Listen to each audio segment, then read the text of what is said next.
Okay, my friend. She's not in front of the house, and there's no sun out there either. So people say, "Oh, the street boys go around." It's okay.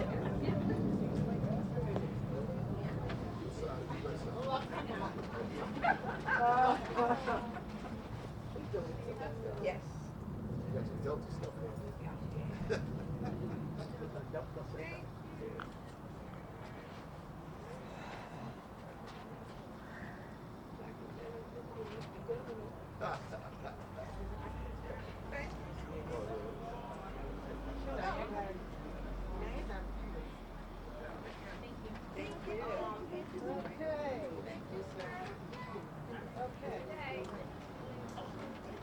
This is going to be a short introduction. Oh, sorry, baby. Sorry.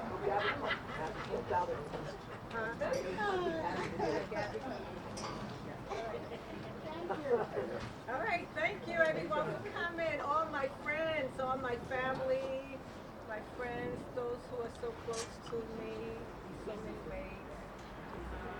Everyone here has a great sense of community, a great sense of love toward family and friends. So I'm going to be so brief. I'm going to turn it over to your Gabby, who's going to introduce you to the Honorable Mayor Ras Baraka. We really thank you for everyone for coming, taking time out of your schedule. Les is my partner in this event.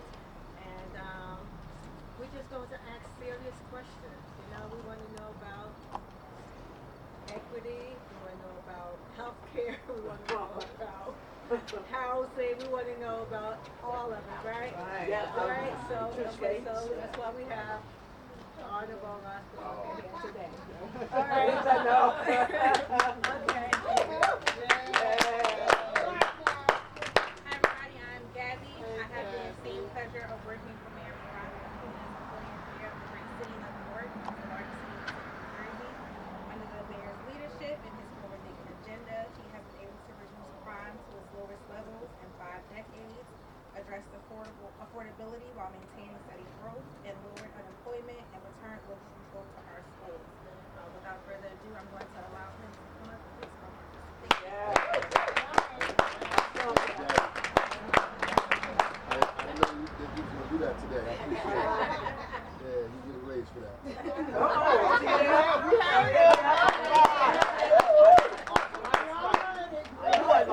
I want to thank Stephanie, Leslie, for putting this together. Thank you for allowing me to get your home and work. I appreciate it. I mean, honestly, I've been going up and down the state. And the best events I get to do are being in people's homes, in their backyards, in their living rooms. It is humbling and an honor to be able to be invited to somebody's house to speak to people. But I don't get there's 3 people I'm going to do it because I think this is what needs to happen. It hasn't been politics in New Jersey hasn't happened this way in a long time. It's kind of retail politics. When you get to talk to people and see them, not just a number and a letter, right? Not just 2A and 3A and 5A. You get to actually see a person in face outside of local elected officials. When you start talking about the state, national politics, you very rarely get to talk to people about what it is you think and what it is you believe. And ultimately, we wind up putting people in office that A, we don't know, B, that really don't have a real background in doing the work that we think needs to be done in our community, and don't have any receipts. They haven't made these things happen that they say that they want to see happen. And so we get kind of perturbed or upset when they don't not able to deliver on the things they say they're going to deliver on, because they didn't have any experience trying to deliver on those things anyway. So I like to be able to talk in people's backyards, to really encourage them and inspire them to get out and vote, but also to introduce myself to people and learn about what people's issues are up and down the state. And wherever I go, the issues have been the same, actually. Earlier, I was in Clark, New Jersey, at a Union County Democratic event for Kamala Harris.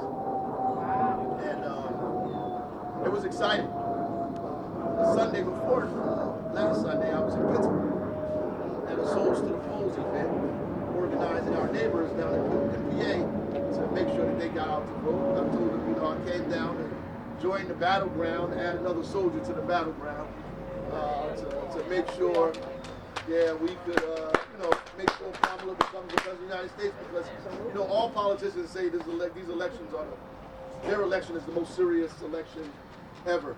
But this really is the most serious election ever. Like, this is the most like seminal election in our lifetime.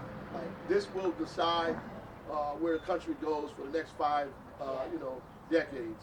In my mind, our children will be growing up, and our grandchildren will be growing up in an environment that will be created by whoever this next president is, based on all of the stuff that's happening nationally, all of the divisive talk, the craziness that's going on. It's really sad on one end, but on the other side, I'm happy to be alive right now, so I can participate in what I think is history. Our ability to move this country in a place, outside of the crossroads that we're at now, to take us in a more democratic direction, to make sure that everybody in this country, as the president says, the soon-to-be president, I'll call him president now, but Vice President Kamala Harris says that we create an economy that's an opportunity where everybody gets a chance to participate, where it has a pathway for everybody to get to the middle class, and from the middle class to whatever dream that they have, opportunity for everybody, no matter their zip code, their nationality, their background, what they believe in, how they pray, that they have access. And as a matter of fact, I do this because that's what I think the Democratic Party is. I think it's the Big Ten. I don't fret when people say we like big government, because big government means that it's big enough to take care of us all. And the smaller it is, the more myopic and narrow-minded it becomes. Then it takes care of a few people. In fact, there are very wealthy folks that you can see nationally and locally, nationally, that are now doubling down, refusing journalists and editorial boards from endorsing folks like the Washington Post, like all these people saying, oh, you can't endorse. The owners of the newspapers are stepping in. This is a dangerous thing, a dangerous precedent to be setting in this country. And so folks, the billionaires and rich folks in this country have people to answer for them. They have people in Congress, have people downtown in state politics, answering for them, being their lobbyists, making sure their issues are met, making sure the things that they want are fought for, that the things that are most important to them are on the table or on the agenda. Everybody else depends on elected officials. We don't have lobbyists and accountants and big lawyers to go down to D.C., to go down to the State House. We depend on the governor. Everybody else depends on the legislators to go down there. And so when they're in the room and you're not there, you expect them to raise your name. Right? When the deals are being made and you sleep in your bed in the comfort of your own home, you expect them to raise your grandmother's name, right? To raise your son's name, to raise your daughter's name, to represent you completely. And that's why we really elect people, to represent us, because we can't be there. And I'm excited about this opportunity to do this. If you would have told me 20 years ago, 30 years ago on Avon Avenue as a 16, 17-year-old kid, that I would be in people's backyards in Montvale, New Jersey, in Warren County, in Phillipsburg, in Lenora's Bar, talking to people about being the governor of the state of New Jersey. I thought you was crazy. I didn't even know where Warren County was when I was 16. So I'm super excited, and it really fills me up to be able to go around the state and talk about this stuff. Because look, I'm nobody special. I didn't come from a rich family.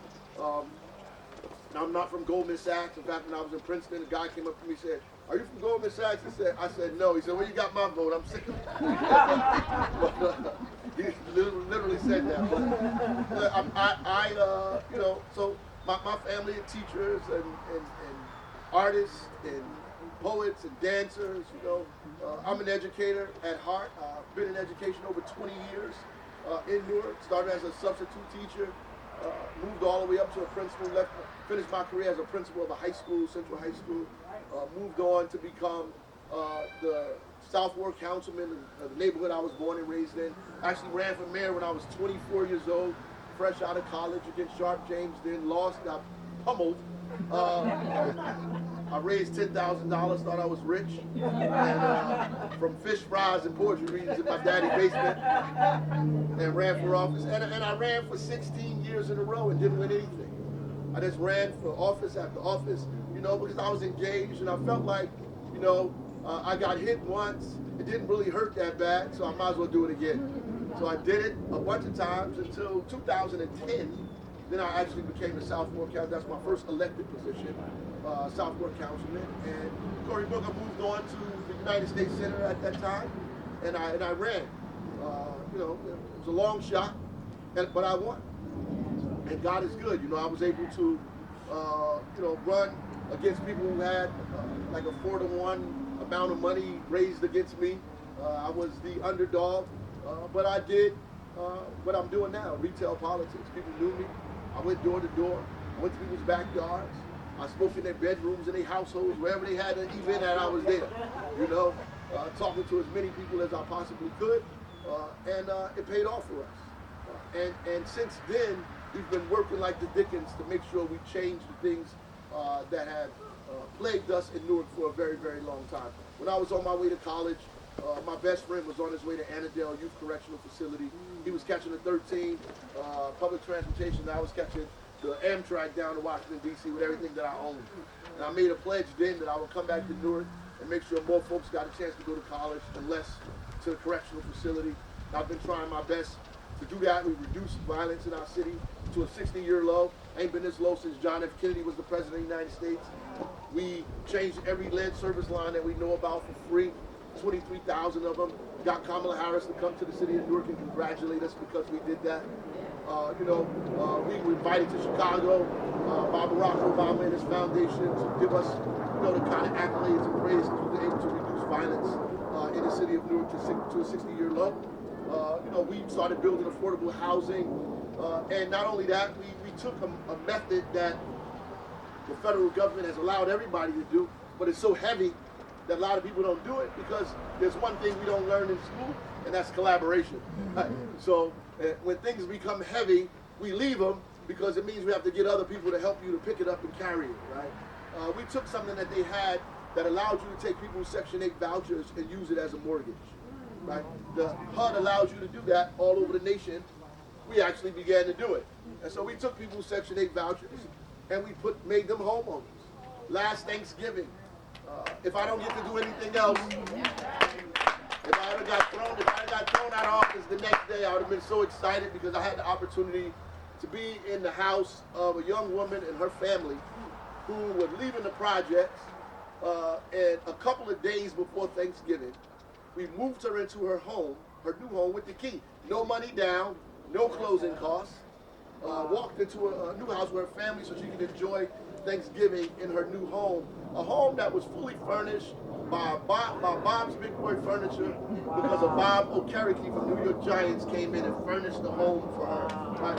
So that was like one of the happiest moments of my mayoralty in the city of Newark. I said, if it ends today, I can at least point back to this. And so we expanded that program and have been trying to do it for as many Newarkers as we possibly can. We got the Urban League now on board, and they're putting more and more people in the homes. They just put about 8 people on track to get homes, 2 or 3 family homes at an average price of $150,000. Amazing. Yeah, just amazing, amazing stuff. Completely unheard of.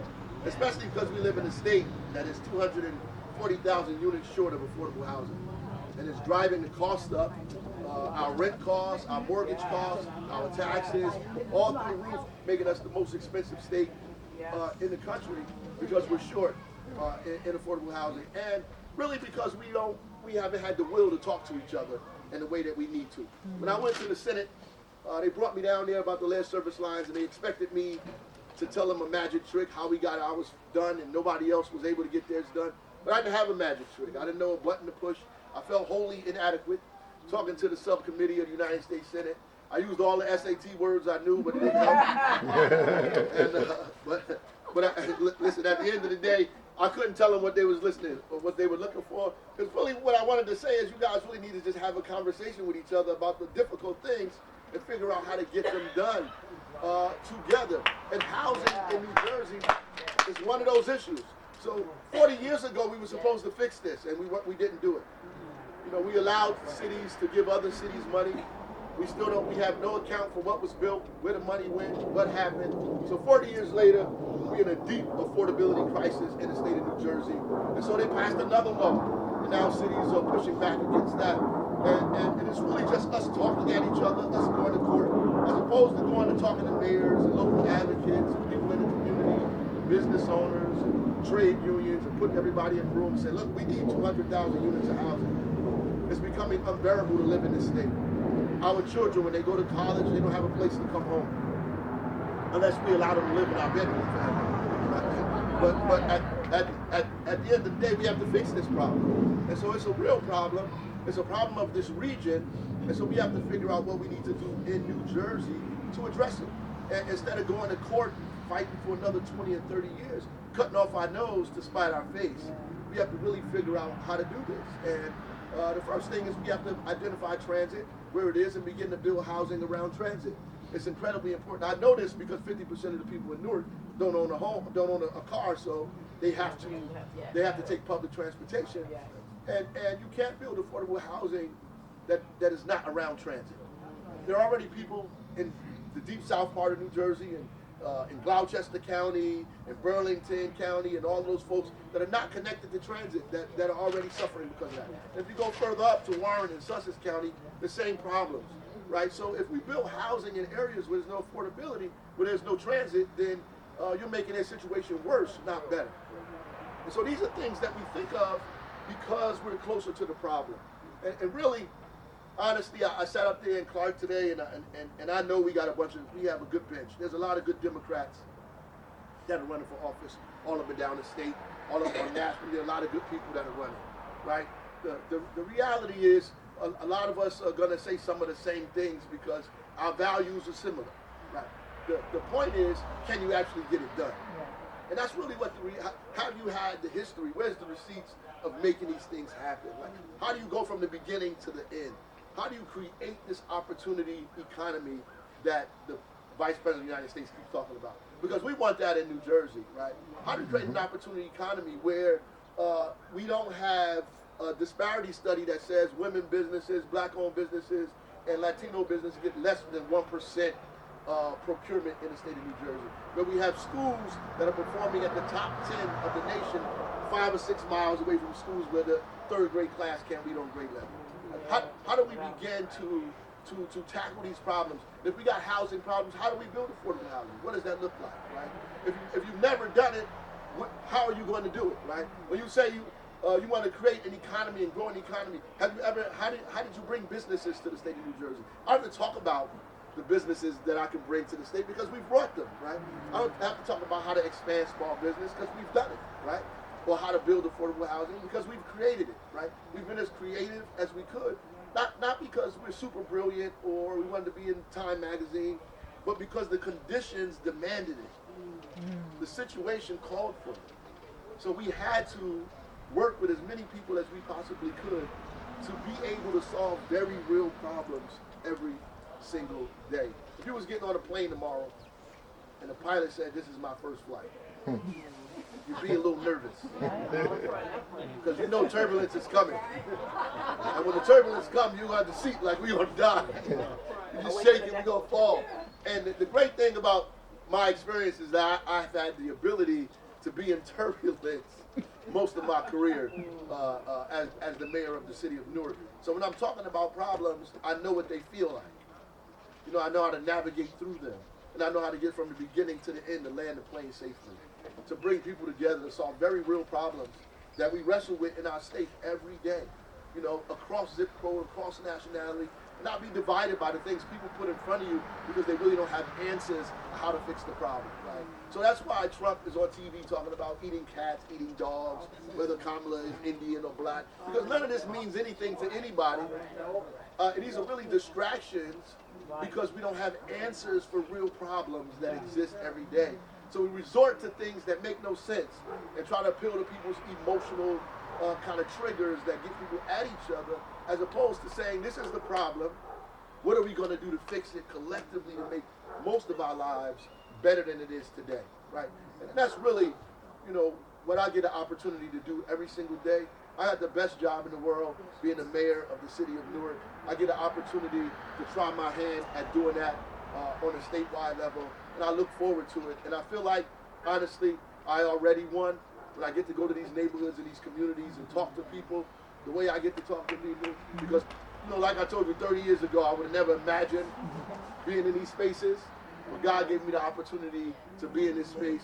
And frankly, the people of Newark and the businesses in Newark and the folks in Newark, because without us being able to do that work there, I don't stand a chance to be able to go around this state saying we can do the things for New Jersey, because we started out in the city of Newark with great people who every day do incredible things in very difficult situations. And I owe them my career for the work that we've been able to accomplish in the city of Newark. So I thank you for allowing me to be in your backyard and answering the questions that people have. Yes, ma'am. The affordable housing that you mentioned. Yes, ma'am. Is that just for Section 8? No. The one we doing in Newark? No, it's for anybody that's 80% or below the AMI of area median income. All right. Now, I'm in a situation. I have a family Right. who's now living with me because I convert my house to a camp. So that's why I'm asking you about it. Yeah. Where would she go to get Invest in Newark. Invest in Newark. Yeah. We work with NACA and Bank of America to make turn those things into mortgages, right? And it's been so successful. The state has a bill now that they're considering using the DCA vouchers, because the DCA has vouchers as well across the state of New Jersey to use those for home ownership, based on what we started doing in Newark. Huh? Her income is low and the rent Yep. is $6,000. So it's Well, housing in New Jersey is expensive. The building cost is expensive. Because there's, the fundamental law of capitalism, supply and demand. Because there's no supply, the prices are very, very, very high. The law that they just passed, Senator Singleton's bill, the DCA just came out with numbers saying, look, this is what needs to be built in the state. The numbers they have on there are not even half the amount of numbers that we actually need to build in the state. So we really, really, really need to, this is crisis level, right? So they're saying there are about 100,000 people in New Jersey that can go into a house tomorrow that has the credit rating, has a good job, all of these things, but the mortgages are so high, they can't afford it. So it's created a market for developers to build luxury housing, and so they've done that, and it takes the units offline for everybody else, so it drives people more and more into homelessness. In fact, New Jersey just did their point-in-time count, and homelessness has increased in New Jersey by 24%. Right, which means there's a lot of work to be done. We're talking about affordable housing near transportation. Right. So in my area, the concern is that what's being built gentrification, so that the housing is being built near Right. the transportation hub. Right, that's why we need to change it. Right. So how would you go about that? Because that's the housing that's being built now. Because no affordable housing is being built right near the train station. Right. So it's two things. Right now, people should have inclusionary zoning in their cities, right? The state should, and the state has inclusionary zoning, but municipalities need to have that, which means that all the luxury housing you build, you have to put 20% or more affordability into that property.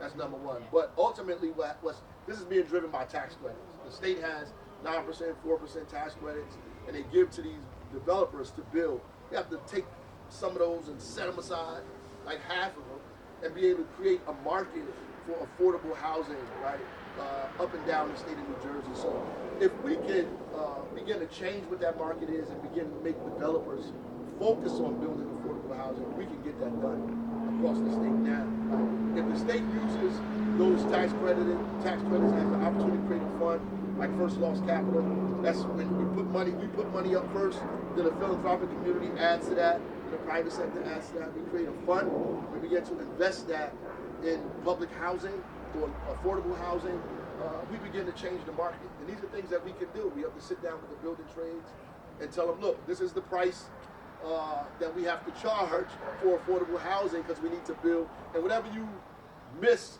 on you know, the quality you're gonna make up on the quantity. So whatever the reduction of the price is for building 500 units, now we want you to build 80,000 units, and you'll make up on the amount of money you think you're gonna miss based on the sheer quantity of houses that need to be built or units. And we have to be creative too. We can't. People think when you say affordable housing, they think you're gonna build like Baxter Terrace, a 30-unit low-income, a 300-unit low-income high tower. But we don't even want to do that in Newark no more. So that's outdated. It doesn't work, right? And affordability in New Jersey has become so crisis level that everybody is on that list.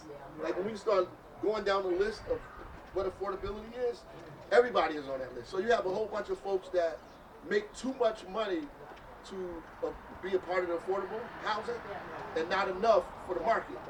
So you have workforce housing in the middle of that. And you got people, young folks who want to start a family. There's no starter homes. There's no ADUs. Like, you either got to pay $1 million mortgage or $500,000 mortgage, or you can't get in the place, right? And so we have to begin to be creative about what affordability means to us, right?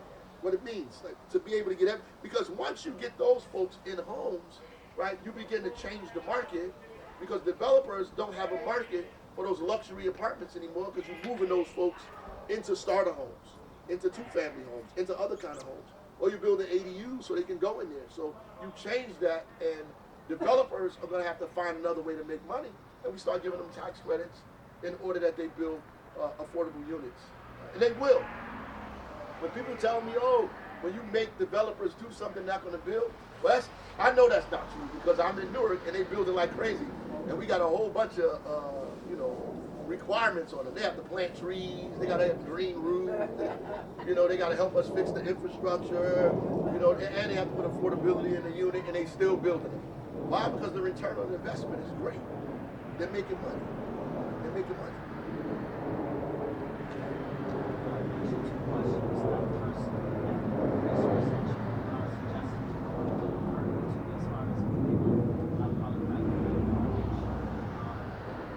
You got to be a Newark resident, though. Oh, okay. All right. Second question. But when we go to the state, we'll be able to do it for everybody else. There you go.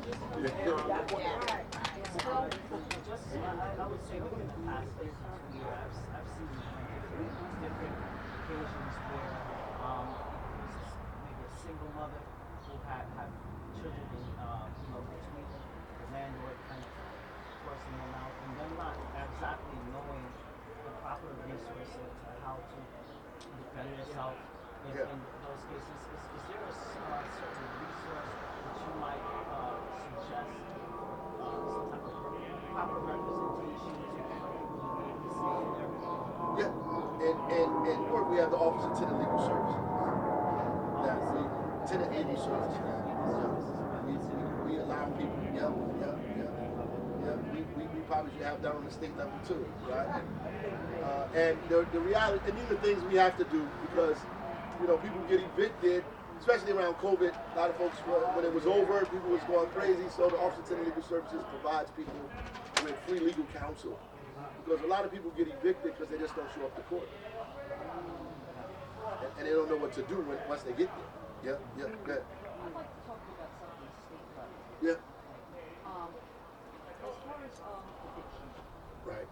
support at the state level, I mean, I happen to be a parent of somebody that is in eviction or in an eviction for 16 years.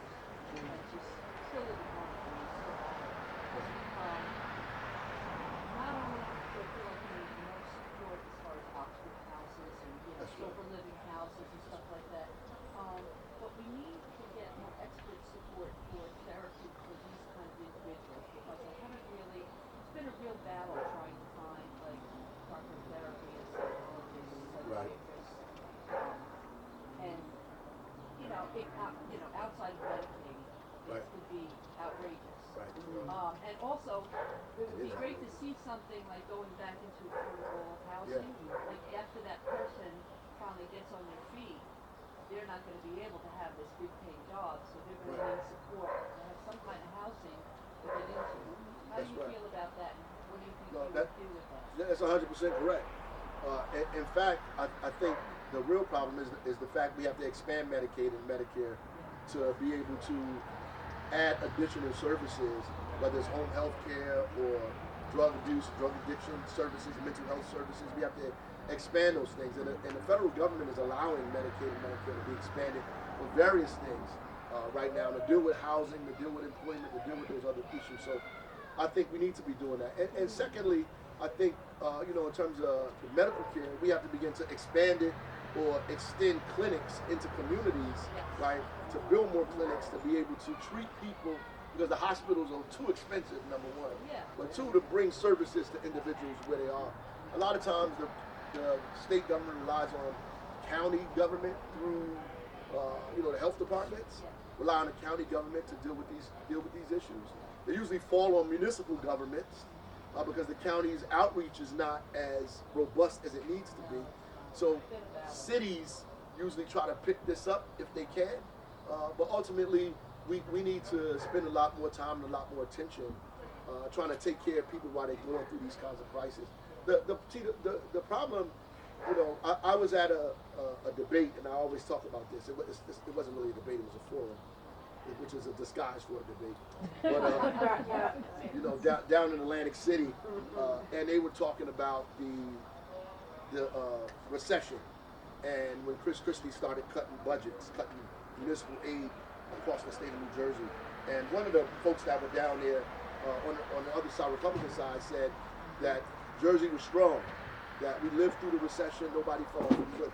And I told them, we come from two different universes. In Newark, they laid off 162 officers. People lost their jobs, their pensions. Homicides breached to about 112, 113 that year. Right. And all of this stuff. No in meetings, Not only that, all the workers in Newark were furloughed. They had to take a day off. And I was right after that, with Mayor Minor at a restaurant, and somebody came up to me and was like, "I'm glad you were on that panel, because if you weren't on the panel, what you said wouldn't have been said." And when they left, I ultimately was like to Mayor Minor, like, "Look, Chitterelli, that's who said it, wasn't wrong. Nobody fell off a cliff. Nobody he knows fell off a cliff, right?" And that's really what the problem is. Like, you can't make policy for people you don't know exist, right? You can't solve problems that you don't know are around, right? You can't. How do you represent somebody that's invisible to you, right? So these people, they don't know, the folks in your household. They don't know people who are dealing with drug addiction, who are trying to recover from drug addiction, trying to maintain their job, and at the same time. They don't know folks who are waiting at the bus stop, who the 15% increase in fare that they have to deal with, and not getting an increase in their wages, and have children at home at the same time. They don't know the women in Newark who, the lady who had to work at the hospital to leave her 11-year-old home with her 7-year-old home with her 4-year-old to watch the kids while she worked, that turned to be out to be a tragedy. But she was caught between a rock and a hard place. They would have told her if she brought the kid to work, she would have got fired and not been able to take care of the kids anyway, right? But lost, so everybody's making a comment about her, but nobody's making a comment about a system that does not give you support to deal with child care, because today child care is more expensive than your rent. That's right. So they don't know these people, right? Or the lady I met in Elizabeth who was looking for ELL for a child who lives in some suburban community who doesn't provide ELL in the school system, who had to shepherd her kid across zip codes to get him in the school system so she could practice ELL, so her kid could learn English. And I had to tell her to be careful, because in New Jersey you can actually go to jail for sending your kid across zip codes to another school and be charged for theft, right? And so, they don't know these people. So how do they solve these problems? They don't know these folks. They don't, or somebody just got there. They're trying to maintain their home. They're a month and a half behind on their mortgage because they just sent their kid to college, and they're trying to pay the college bill and wrestle with their mortgage at the same time. And it's December, and you want to get some Christmas gifts too at the same time. You're waiting for your taxes to come in so you can be even when the tax situation comes. You don't know these people. So when you start talking about giving people property tax relief or tax credits, you're talking about people that make $500,000, $600,000, $700,000 a year. Not regular working class families, not regular middle class families, struggling every day. Come outside and you think everything is fine because you're like, "Hey, how you doing? Everything is good. I'm good." But you know when you're home, they're debating people who got a home in Florida, a home in the Hamptons, and a home here, trying to make them stay in New Jersey. Hell, if I had a home in Florida, I might go to Florida sometimes too. Like, when you retire, you're going to leave and go to Florida. You want to be in the heat next to the beach. I mean, why are we spending our tax dollars trying to keep somebody in New Jersey when they're retired and they got a place in Florida? Let them go to Florida, enjoy their retirement. We should be giving credit to the people who are raising families, who are trying to expand their families, trying to keep their home, who are getting overwhelmed with taxes every day, getting beat over the head because the taxes are too high. That's what we should be trying to figure out. How to grow our economy from the inside out. That's right. And that's really what it is. And if you don't know these problems exist, how do you expect to solve them? You don't. You don't even know. You're waiting for a staffer to come in and give you the talking points on a problem that you have no idea exists, right? And get you in public so you can sound intelligent and talk smart about something, right? So the great thing, I don't have to read none of this stuff because I have to deal with it every day. That's right. I meet these folks. They don't know the person in Cape May that I met that's sleeping in his car, working 2 jobs down there. He can't afford to live in Cape May, so he's got to, work down there, sleep in his car, and drive up when he can, right? Sometimes takes a shower in the gym. I mean, and this is probably a prevalent kind of thing that goes on. But if you don't know these people, if you're not talking to them, if you're not in their backyard, then you'll never meet them. Right. The people that campaign and don't have to show up, they just put a bunch of literature in your mailbox, 1,000 commercials, but refuse to go to the beauty parlor, the barber shop, the bar, the backyard, to talk to them. These are people that in my estimation will never be able to represent you properly. That's right. They just don't. They won't be able to. No matter how good intentions they have, they can be great people. They just won't be able to. Yeah. We talked about everybody except the citizens.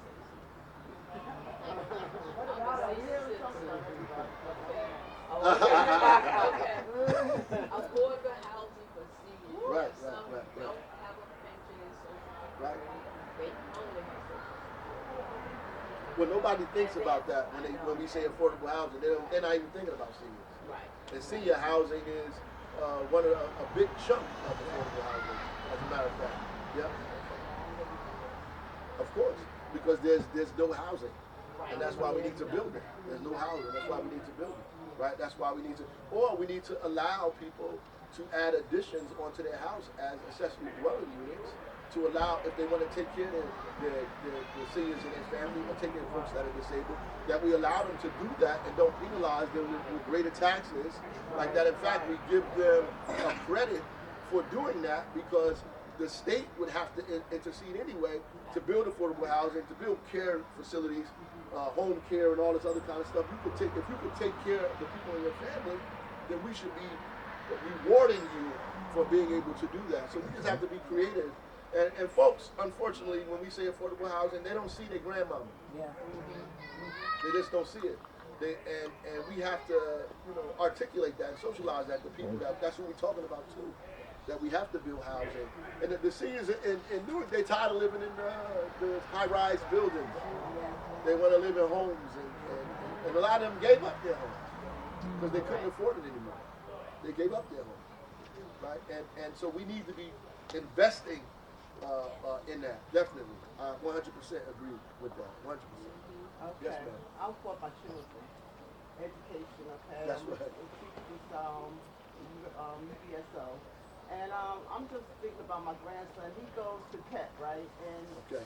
I'm looking for us to bring back economics, home economics, workshop, so the kids can learn how to make things, how to do financial things, how to save money, how to build up economy, how to be their own boss. Those things are taken away from our kids. They don't even get out and explore the nature anymore. Right. They're always sitting in the classroom, taking tests. They don't like that, you know what I'm saying? A lot of teachers, I see a lot of teachers are not there for the children now. They're just there for the money, and we have a lot of, especially our black young boys. Okay, we don't have a lot of Whatever stuff. little bit of money they're getting. I know, but still in all. And then we have our black men, there's nothing there to keep their interest. So they get out here in the streets, get with the gangs, you know what I'm saying? And we don't have no recreations anymore like the kids used to have. I remember I stayed up in the school recreation, Chancellor Avenue, Weekway, stayed up there. We had curriculums to do after school. school. Yeah. So it's a lot that's going on that's eliminating our children. Our children are being lost in the society now. Well, first there is, the schools have not become responsible for recreation anymore. The city and the county and other people are picking that up. The problem is we don't have community schools. And I would agree that all schools need to be community schools. I don't care if it's a charter, if it's this school, that school. If you're getting state dollars, you should be a community school. I mean, a school, and what I mean by that, like Central was, the school has to stay open, right? There has to be opportunity for adult ed in the school. There has to be opportunity for job training in the school, after school programming. All those things have to exist, so it has to be a community school. We had a clinic in our school and a nursery in our school. So we made sure that when kids got sick, if they had an appointment to go to, you go downstairs, the appointment. You have to miss a day at school, take your appointment and come upstairs and finish school. So that's what I mean by schools have to be community schools. Then every school has to have a specific thing. Right now, the state only requires New Jersey Core Curriculum Content Standards, right? And it allows schools to get there any way that they can, right? So, but there are specific things that all schools need to have. Every school needs advanced placement. If you don't have advanced placement in your high school, what you're saying is kids are not going to college, right? And you also, every school needs alternative route, needs vocation, right? And vocation, to me, at this point, is coding, right? Is technology, is computers, is all those, because you can graduate from high school with coding in your background and technology in your background and make just as much money as somebody graduating with a 4-year degree. In Newark, we do have trade. We have building trades in school, so you do learn. You can go to the building trades in school and do it in the summertime, and leave and become an apprentice in any of the building trades. So some of the kids that actually done that are working on some of the buildings that are around the city now. So that needs to be expanded, and it should be expanded across the state as well. So I think one of the things that that's one right. of the things that I really love that said was that you don't really have to have a college That's right. education to get a really good job. And I That's right. agree with you. If we have more options for trade to build a trade in high school, then it's like amazing. No, that's People exactly should be what should happen. successful. In order to answer the phone in some of these places, they telling you need an associate's degree, which is insane. Right? Yeah. Like that. Right. No, It should be based on your experience. that's it. That's it. I mean, people came to this country with nothing, and and started a shoe business, and now they Fortune 50 company. Well, I want to comment on that because I myself went to school in Newark, and I learned to trade in high school, and now I own my own school. That's right. So I'm saying to you, there are things that I know the city of Newark school system is doing because I'm a finished product. I have a doctor's degree, but I started out of high school, working in a laboratory, went back to college. Now I have a doctor's degree from NYU. So I'm saying that one of my heart desires is to go back to Newark and give back what I got. Because I understand the mind of a kid, 5 kids in the family, single mom, but yet everyone, by me being second oldest, start to go back to college. Some of them work in the city of Newark. They're retiring now. My mom worked for the city of Newark. Owned her own home. Her home was paid for. 86 years old, living in a home that's paid for. So the thing is that once we begin to talk with the generation, starting from 8th grade, and then showing them 9th grade, they're going to play around. 10th grade, you can introduce them to a profession according to what they like doing, and then train them and teach them to master it. You know, but we have to start somewhere. I've trained over 700 kids over the years. Majority of them only on laboratory. I work for a doctor, partnership with a doctor. A lot of them making over $150 a year. So, but also you got to teach them how to do with that money. Do they get foolish with it, or do they understand how to invest? And that's what I teach at Quality Dental School. I teach them how to invest money. I joke around with some of them, says save some, spend some, because I don't want them to think that I'm trying to bear down on them. But I want to leave a nugget to make them think. And then they begin to invest in their lives. So to me, Newark is doing a lot of great things. But we have to have those parents also to push their children also. We have a lot of young parents out here that don't really care. Yeah, you do. You do. But the bottom line is that that's when we start having little meetings. Like there's times on a Saturday, I invite the parent in. We talk about how to own a business, how to buy a home. You know, we talk about have attorneys come in and talk about it. Accountants come in and talk about it. We gotta get them to really do. Let me let this woman ask a question right here. Go ahead. Go ahead. I'm sorry. There's a couple of things I noticed that happened in the state that I don't know if you're, how would you address that? Right. I know there's legislation to look at pilots for community schools, but they're only talking about 5. Right. So it's not even a drop in Right. Right. And also the ongoing lawsuit in terms of segregation in the Yeah. Well, I just said that I think every school should be a community school. And really the Commissioner of Education can do this tomorrow. Right? So the way we begin to change the culture of that is where our money is, right? Where we invest our money. Wherever you put your money is what you think is important. You prioritize that.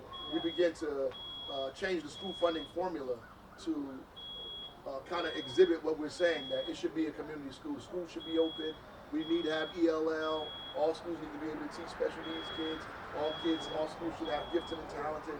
All schools should have vocational opportunity. All schools should have very specific things, advanced placement. I know this because I've been in the school system for over 20 years, right? So I think all schools should have that. And if you do that, you level the playing field. And so when schools say, oh, we do so well at educating kids, well, give them some other kids and see if they can do well with that. And if they do, then we need to be duplicating those schools in this competition that's going on and begin to duplicating those schools around the state. That we need to begin to do that immediately, right? That's the only way, because when you start talking about segregation in race and class, but there's also segregation in curriculum, right? And when I was at Central High School, when I first got there, the schools had no advanced placement courses at all, 0. So when we had a deal with NJIT, if they passed a course at NJIT, the mathematics and calculus course, that NJIT would take the kids from Central on a full scholarship. Wow. I worked that out with the president of NJIT. The problem is the first year, nobody was able to make that happen. They wasn't able to pass it because they had no preparatory course that allowed them to pass the college mathematics. And once we began to put that in place at the top, it actually drove the curriculum all the way down. So we began to say, in order for them to pass this class, they have to have this at 9th grade, at 10th grade, at 11th grade, in order to get ready. So you create a pipeline. You start talking to the elementary schools that are feeding it to you and say, look, they need to learn this before they come to us. If they're interested in going to NJIT. So that kind of idea of having advanced placement in your building inspires kids to know that they're getting ready to go to college and they have these opportunities. And so that curriculum that's missing, that we don't get, like there's certain courses that they make people take in Newark and places like that nobody takes anywhere else, like a foundational math class or this kind of class, telling folks that you're behind, right? And so when kids don't pass the state exam, people think kids are not passing the state exam because the school is doing bad. Really, they didn't pass the state exam because they never had the curriculum that prepared them for the state exam.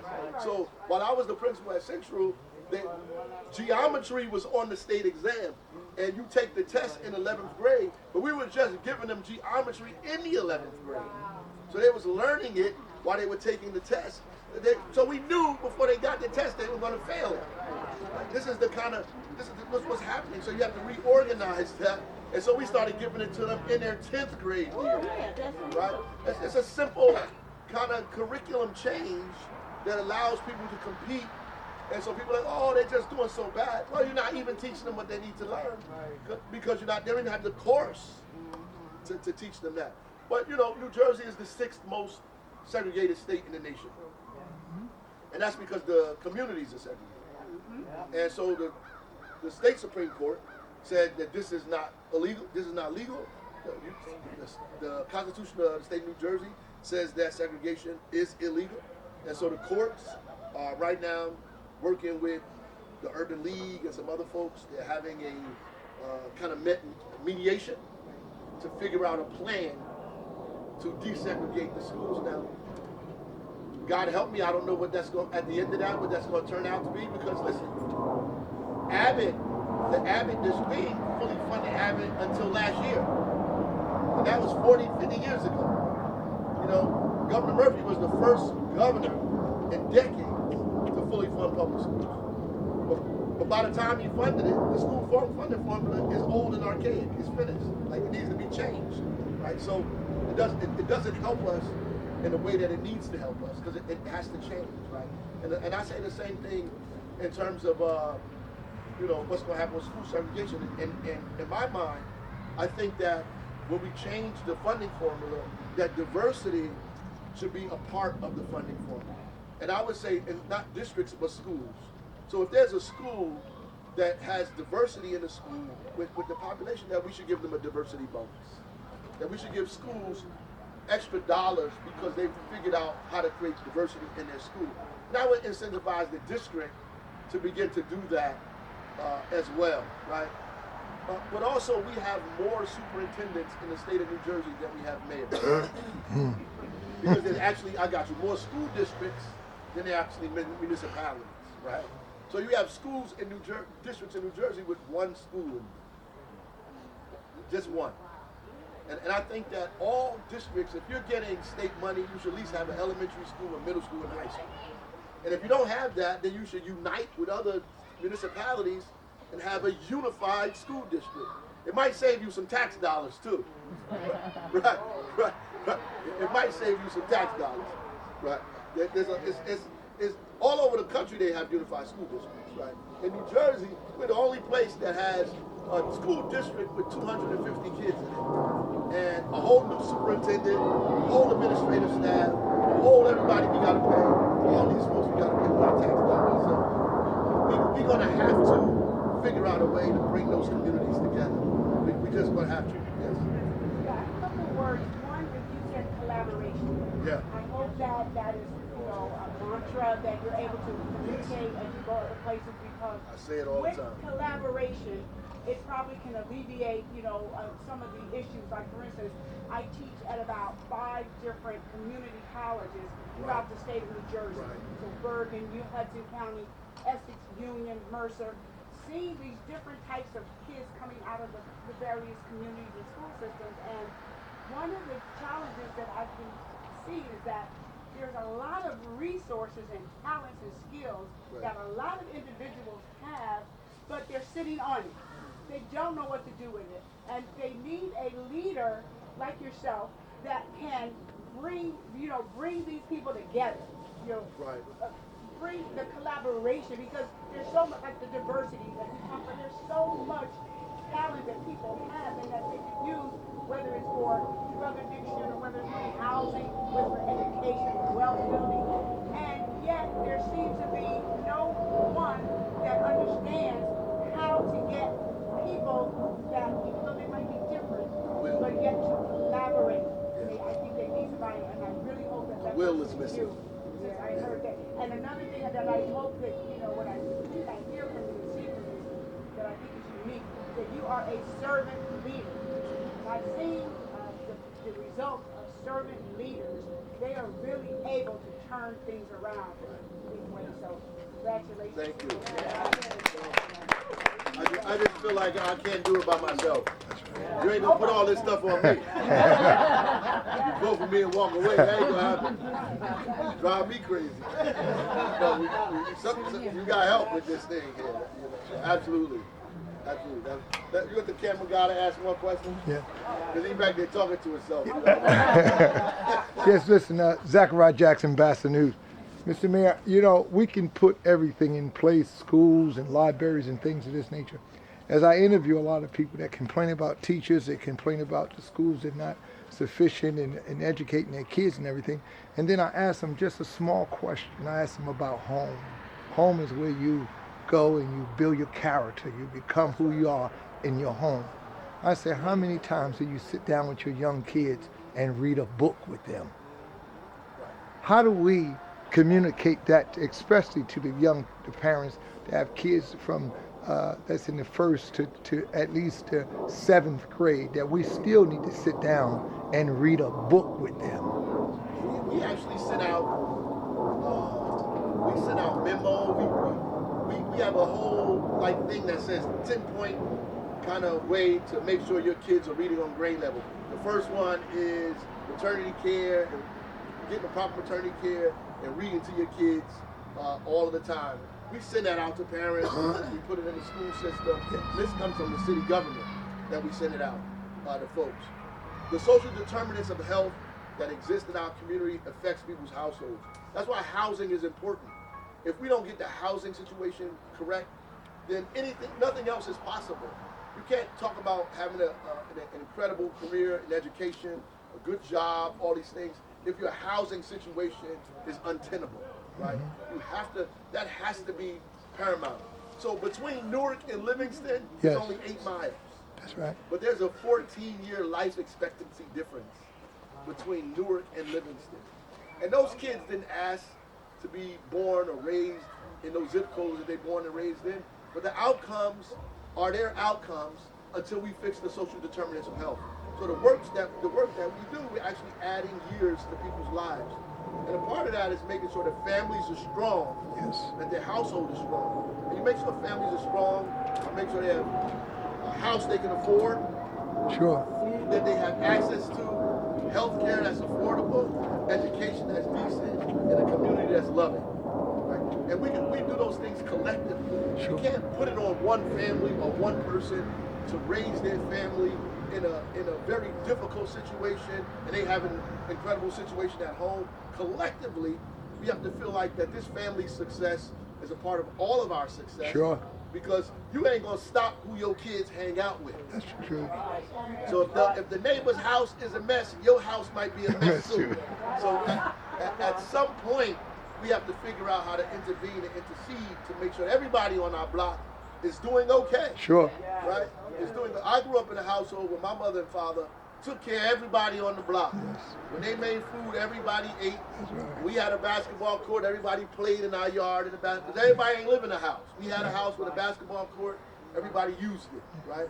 But my mother was smart in that, because she figured if she let them play in her backyard, her kids would stay in the backyard. That's right. So she could look out the window, she knew where her kids was at. That's right. Y'all come and play at my house. She was smart. But we just got to learn how to take care of each other, man. So thank you. I appreciate you all for entertaining me this afternoon. Thank you. Thank you.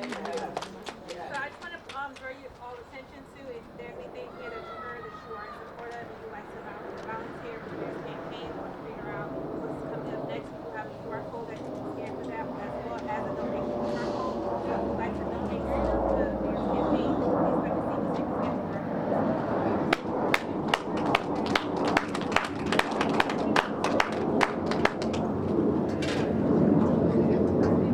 Okay. You heard it from the mayor of Newark, who is challenging and ready to, and we believe that he's ready to actually become governor of New Jersey. I think that, well, you know, when you take on a city like Newark, and if you can turn that around, you can start that engine as he has, then you open the door for, the state. And so we are all in support of Ras Baraka becoming the next governor of the state of New Jersey. Again, this is Zachariah Jackson, BASA News. Goodbye.